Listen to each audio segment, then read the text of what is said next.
Hey, look at Trump. Mortgage rates is a big factor.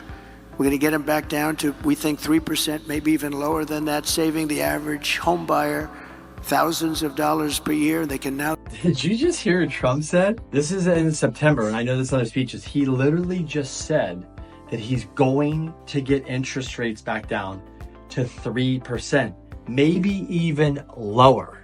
Is that even possible to get the rates down to 3%? Well, let's go to the board. Okay, so let's say hypothetically you could get rates down to 3%. We've done it. We just lived through it, right? So everybody knows it's possible. How would they do it? Let me show you how I think they'll do it. Okay, let's dive into it. So they want to get rates to 3% versus today we're at 7%. Okay, so number one, spreads. The spread between the 10-year Treasury and the 30-year fixed, that would need to come down about 75 basis points. It still has room. So last time we had lower rates, that was down even lower.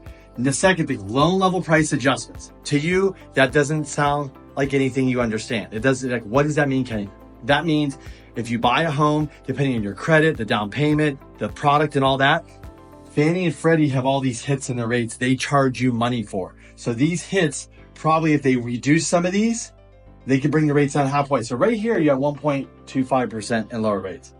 And last but not least, the 10-year Treasury at 4.6, it would need to go to 2 to 2.5%.